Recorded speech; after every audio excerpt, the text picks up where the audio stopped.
Alright guys, it's me, TYCOON, coming back to you with another review, and this is on Invincible Season 2 Overview.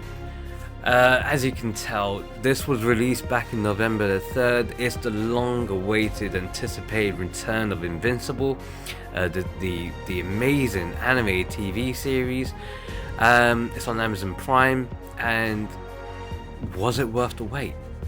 Yeah, it was definitely worth the wait, and more importantly, it just kept you interested right the way through, even when they had a massive break in season 2. They had a huge break, like a couple of months, before you had the first 4 episodes up until Christmas, and then after that you had to wait till March, and then it all came back on. Now, season 2 is concluded. Just to get everyone up to date with Invincible and what it's about, and basically it's about a superhero who's half alien, half human, and this season he's dealing with the aftermath of what his father, Omni-Man, done, and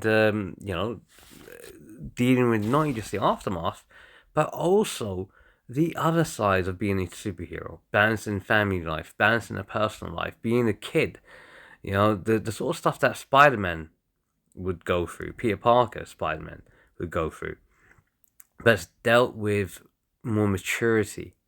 There are some surprisingly deep moments in this show for something which is actually an animated series. Because you also get to see some of the other people out there and what they go through too, not just Adam Eve, but members of the Guardians of the Galaxy. Guardians of the Globe. Marvel. But you also get to see some of that too. Spoiler alert. You'd see the death of Duplicate, the death of some of the other superheroes. You see the Viltrumites in full effect. Anita is introduced, and Alan the alien becomes a lot stronger after being almost killed. There's a lot of things going on, and yes, Omni-Man does return with a new introduction to his family, which is a purple-skinned kid called Oliver, who's half Fraxian, and again, it's really goes that one step further that makes this a very mature, you have to watch this sort of show. But it also has a lot of comedy moments as well, and does in season 2, the second half of season 2, there's a meta moment. And what I mean by that, it becomes self-aware, self-referential, which is where Mark goes to Comic-Con, sees his favorite comic artist, and I start asking him a lot of questions about, well, why does it take so long? What about, when is it going to come out again? And they start going very meta in terms of the production process, the film acting process, voice acting and all the rest of that sort of stuff, and then lining it up all together. That's why it takes so long to actually get through. And you're just sitting back and wondering, wow, you really went there. Really went there. Funny as hell. Again, even the last episode, it goes very, very deep.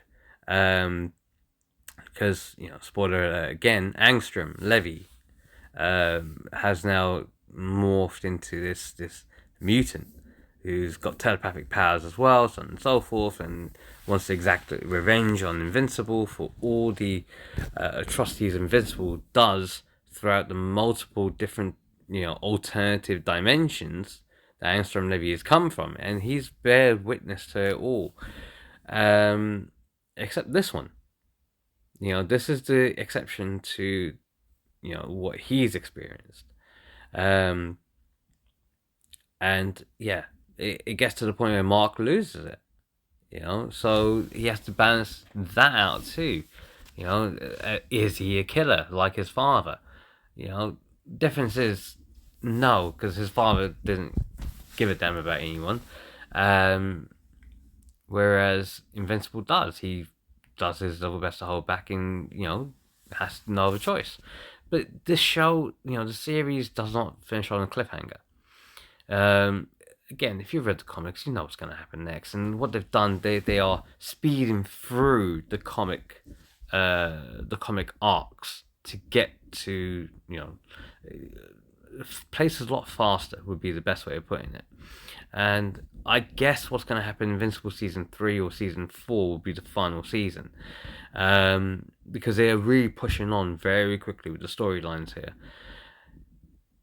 Again, J.K. Simmons with Omni-Man's voice acting is very rarely seen, but when he is seen, it's a treat. Clancy Brown, come on, man. Powerhouse like him, you want to hear him all the time. Especially, he is damn good. Stephen Yeun, Sandra Oh, Stephen Yeun is Invincible. Sandra Oh as his mum. Really, really, you hear the pain in their voice. This is top quality voice acting, as top quality as you can get, and they really bring the show to life. Whether it's the youthfulness of Mark Grayson, whether it is the pain that they feel, the loss and all the rest of that sort of stuff. It is intense at times. Yeah.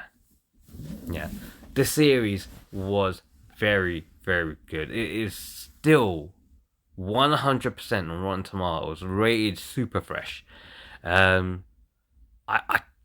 can't praise this any more highly. The story arcs are just better and better and better. The interpersonal relationships, they take time out for people to assess things, take time out for the characters to grow. And, you only get that in a series. It's very rare to find that in movies because of the time constraints that you get in movies. And that's why I think with a lot of streaming platforms out there, they know that this is the way forward. They know that shows like this are the way forward. Take that IP, ignore potential messaging, or agenda bases, and just stick with the source material right the way through to the end. Improve on it where you can, but just don't deviate from it. And this is where some studios need to take notice. And I'm looking at you, MCU. DC as well. Well, forget DC. They're pretty much dead in the water now. But yeah, this series, watch it definitely. And if you don't, I don't know. Is it everyone's cup of tea? It will be. Let me know what you think in the comments, and whatever platform you're watching this on, give me a like, give me a follow, give me a comment. Let me know what you thought in the comments. As always, if you don't know how to do that, you all need to go back to school. So says the TYCOON.